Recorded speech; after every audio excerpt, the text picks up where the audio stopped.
Quando duas pessoas ou mais se amam, o amor se multiplica e se forma uma família. Dois pais, duas mães, não importa a classificação. O que importa é o que vem de dentro, dentro do coração. E para isso existe um caminho lindo, o caminho da adoção. Paulo Claudino, Israel Rodrigues e Priscila podem invadir o sarau. É com vocês agora.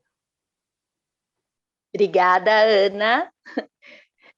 Que prazer poder estar nesse sarau tão lindo e para falar de amor com esse casal que eu amo e contar um pouco da história deles. Paulo, Israel, invade, pode invadir.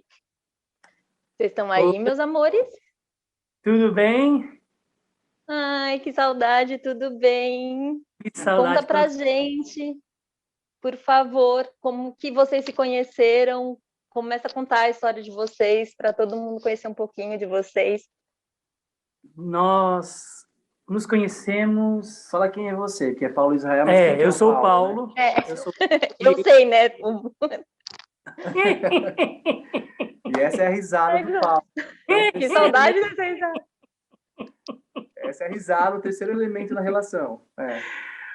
Bom, nós nos conhecemos na igreja evangélica, uma igreja tradicional, através de um primo meu que falou de mim, e o Israel logo foi na rede social para me pesquisar, para me procurar, para me stalkear, gente. No falecido Orkut. No falecido Orkut. E lá ele mandou mensagem, a gente dançou, lembra aqueles body pokes, aqueles bonequinhos que a gente fazia com a nossa cara e dançava? Sim. Ele me convidou para dançar. Aí eu demorei uns dias, mentira, 5 minutos depois eu aceitei e já começamos a dançar. Foi lá que a gente se conheceu e batemos papo. 1 ano depois, a gente se viu pessoalmente e logo ficamos, conversamos. 2 semanas depois, a gente já estava namorando, já. Escondido da igreja, claro. Tudo isso se dá ainda dentro de um ambiente muito religioso, então é importante lembrar, né? Tradicional. Tradicional. Bem tradicional. Então, tudo com muita carga emocional, com muita culpa, com muito peso. Então, estava nesse processo ainda de autoaceitação, de descobrimento e tal. Todos os dias à noite, o Israel terminava comigo e dormíamos. No dia seguinte de manhã, ele reatava o relacionamento e a gente seguia a vida. Era por causa dessa culpa, né? Dessa cobrança religiosa. Por causa da religião, vocês terminavam e voltavam? Sim. Foi um processo bem difícil, bem desgastante, porque eu e Israel, nós temos 7 anos de diferença de idade. Não parece, mas ele é mais velho. Brincadeira, sou eu mais velho. Que não. E aí... Então, eu já tinha passado por esse processo de aceitação com a família, com a igreja. Eu já tinha rompido com a minha família. Eu tinha sido mandado embora por causa da religião. Eu tinha sido mandado embora de casa, né? Fui morar sozinho. Então, eu já tinha passado por todo esse processo. E aí eu conheci o Israel, que agora, 6, 7 anos depois, estava passando pelo processo que antes eu tinha passado. Então, vivenciei tudo de novo com ele. Mas aí, por amor mesmo, eu acabei suportando muitas coisas com ele.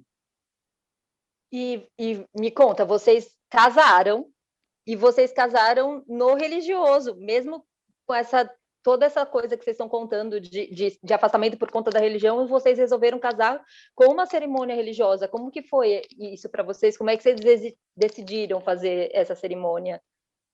Quando a gente namorou na igreja, a gente namorou escondido, né? Não podíamos. Passamos por essa situação por 2 anos.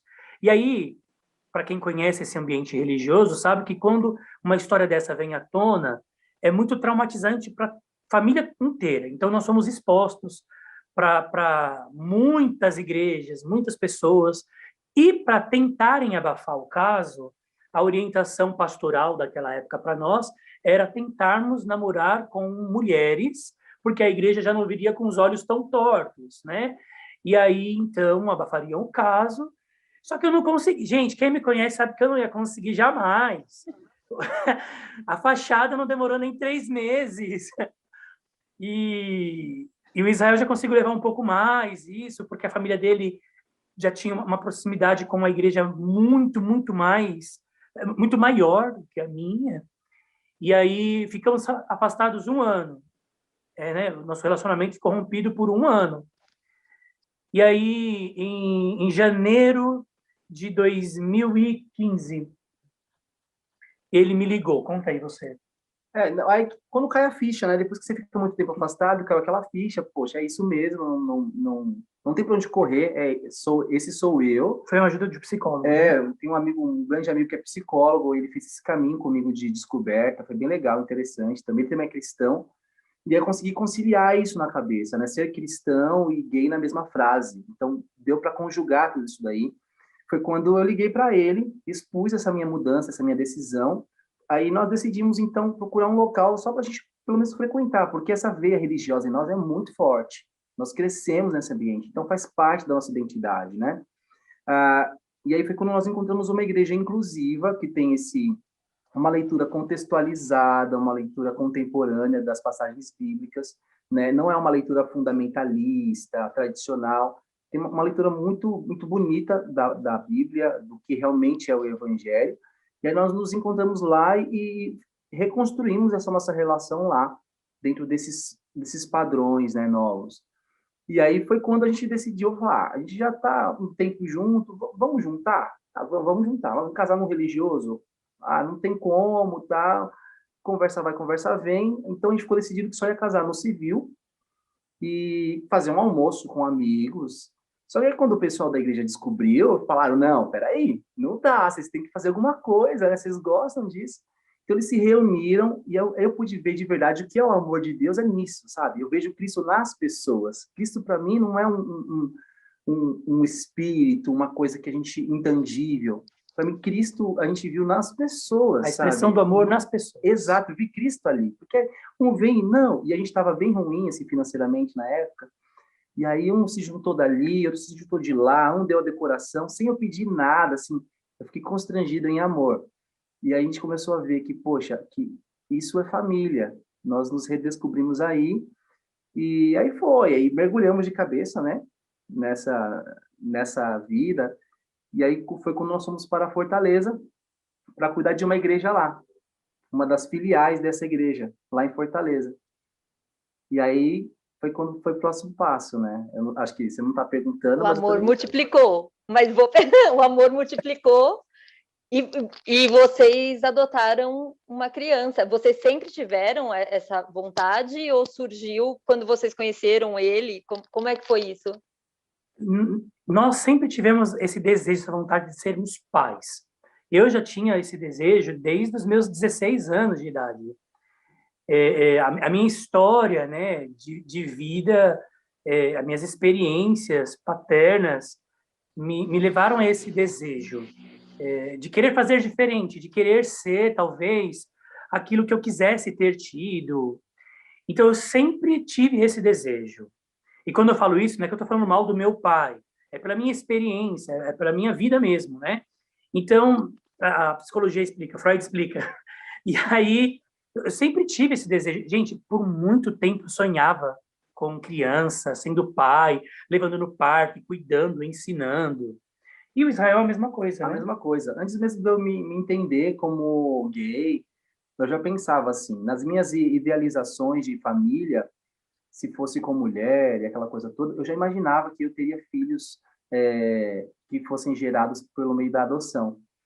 E aí a gente sentiu que era a hora. Só juntamos os propósitos, né, as vontades, e esperamos um time certo, que não é financeiro, que não é porque disseram que tem crianças disponíveis para adotar, é uma questão mesmo do casal, né, de se sentirem, não é preparado, mas sentirem que é aquele momento de multiplicar essa família. A adoção foi totalmente legal, por meios do fórum, todos os processos, cadastro primeiro no fórum, conhecemos o Wesley somente depois que passamos pela triagem, pelas entrevistas, pela aprovação no cadastro nacional, e aí então nos apresentaram o Wesley. E aí foi amor à primeira vista. Eu chorava, mas eu chorava que nem uma criança quando eu vi o Wesley primeiro. Eu costumo dizer que quando o Wesley entrou na sala, as psicólogas e assistentes sociais elas estavam conversando, falando, mas ele invadiu, ele é muito ansioso, então ele abriu a porta e invadiu. Quando ele invadiu, o meu ouvido só escutava slow motion. E os meus olhos ficaram focados nele, na covinha. E o olhar dele assim, tímido para mim.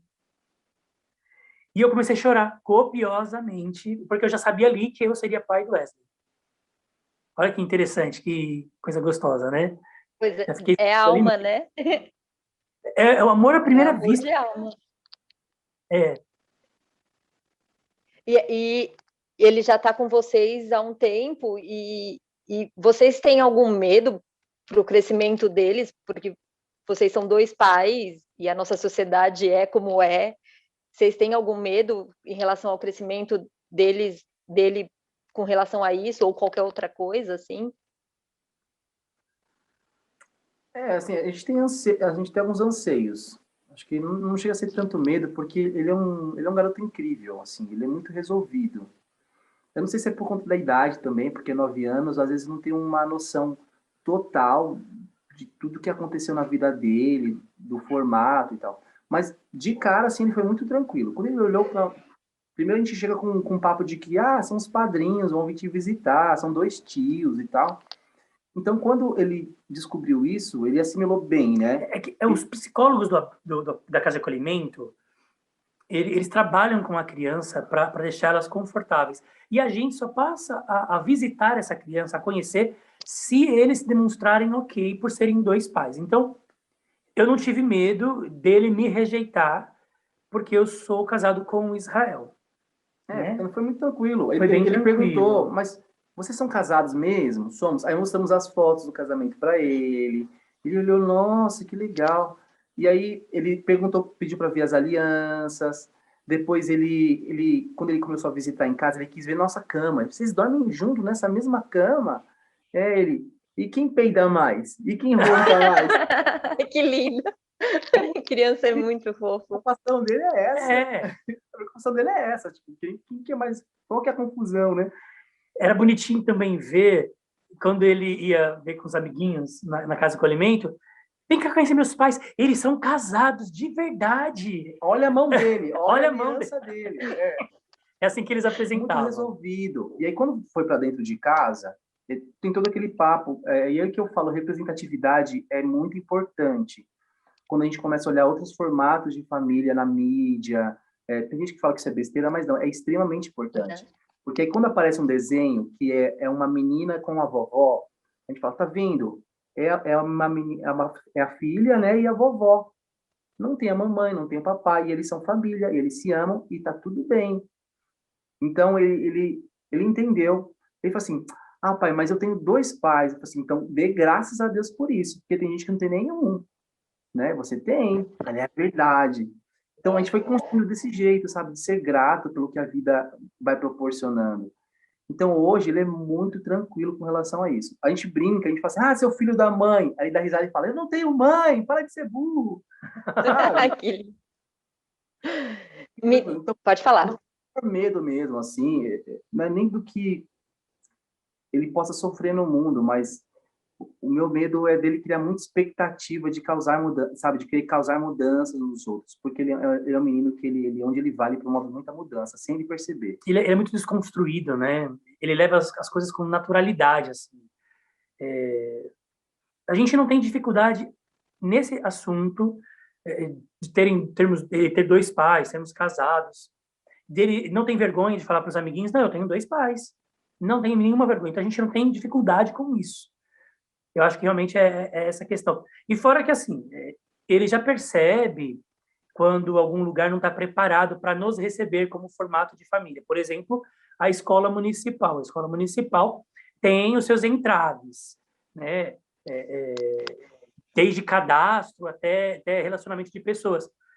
Mas a gente, com muita delicadeza, como uma pata de elefante e uma paciência, como alguém estressado, a gente resolve rapidinho os assuntos. Não, a gente conversa bem, explica, ele está sempre por perto, a gente não o afasta dessa realidade, o aproxima cada vez mais para que fique tranquilamente, muito natural na cabeça dele, né? Tudo isso que ele está vivendo. E aí essas dificuldades vão sendo vencidas. Que delícia. Meus amores, eu queria que vocês falassem, para quem tem vontade de adotar, algum recado, o que vocês acham importante falar para as pessoas que estão assistindo a gente sobre adoção, como é que faz, os passos, o que vocês acham importante no que vocês passaram, assim? Eu vou começar a falar, e aí o Israel termina essa parte. A primeira coisa que eu aconselho todo mundo é tentar, de alguma forma, tirar da cabeça que uma criança um pouco mais de idade, como no caso do Wesley, 6 anos, que já é considerado uma adoção tardia, tirar da cabeça esse estigma que é um problema, porque não é uma verdade. Assim como uma criança de colo que terá seus traumas revelados no futuro, a criança mais de idade de 6, 7, 8, 10, 11, 12 anos, ela também já teve os seus traumas e já está revelado. Então, cada um, no seu tempo, vai precisar de uma ajuda para esses traumas, como a gente, quando a gente chega na adolescência, e precisa dessa ajuda. Então, primeiro, olhar com um olhar mais de amor, mais de ternura para essas crianças que, de acordo com o Cadastro Nacional, existem crianças, sim, disponíveis para serem adotadas. O que não tem são pretendentes que as queiram, porque elas são de maior idade. Tem muito pretendente na fila que quer bebezinho. Então, o que acontece? Essas crianças que precisam de uma família estão lá esperando, tudo por causa de um estigma, de que a criança já vem com um problema, quando, na realidade, por experiência própria, muito natural, muito tranquilo, como todos os pais. Eu não estou aqui romantizando, né, essa questão dos problemas de um pré-adolescente, que é o caso do Wesley. Mas todos os pais e mães vão vivenciar todos os problemas que nós estamos vivenciando nessa idade dele. É normal. Eles não vêm piores porque foram adotados. Esse estigma tem que se acabar. Então, meu primeiro conselho é esse, né? É olhar com mais amor para essas crianças que estão lá, tadinhas, esperando uma família. Assim, respeitando também, acho que complementando, respeitando também a idealização. Tem aqueles que realmente querem bebês, está tudo bem também, mas assim, nosso convite é pensar melhor sobre isso. Por que não? Né? Por que não conhecer? Nós criamos também crianças que eram bem pequenas, mas depois pensando, estudando sobre isso e conversando, nós vimos que o ideal para nós seria isso. Engraçado. Então ele nasceu para nós com 7 anos. Desculpa, engraçado, Pri, que hoje, se eu pudesse, eu adotaria com mais uma criança de 12 anos. Nós estamos na fila de novo, novamente para adotar mais um casal de irmãos. Então, nós teremos 3 filhos. E aí, nós descobrimos nesse novo processo, eu gostaria de adotar uma criança de uns 12 anos, por causa desse processo que a gente vive. Nós descobrimos que a gente não pode, olha como que é engraçado. Iniciamos com o pensamento de que nós queríamos de colo, conhecemos o Wesley, que tinha na época 6, e adotamos com 7, e hoje queríamos um de 12, mas não pode porque o Wesley se torna o primogênito, o mais velho. Então, todos os irmãos precisam ter menor idade do que ele, para que ele possa ser o chefe, o irmão-chefe. Interessante isso. Meninos, meus amores, eu queria muito agradecer por vocês terem contado um pouquinho da história de vocês, e eu queria abusar um pouquinho do Israel, porque a gente sabe que você tem essa voz maravilhosa, e eu queria que você cantasse pra gente, para acabar. Porque eu acabei de chegar do trabalho, eu estou num emprego novo, eu não ensaiei nada. Mas assim, eu vou cantar um trecho de uma canção que assim, ela tá ressoando em mim tem alguns dias. Pode ser? É bem pequenininho. Pode ser. Tá. Perdoem, tá? Vou pedir perdão antecipado. É uma canção no grupo chamado Vocal Livre. O nome dela é A Começar em Mim. Cedo me acorda a oração. É o coração que tá apertado para ver um mundo diferente da notícia repetida da televisão.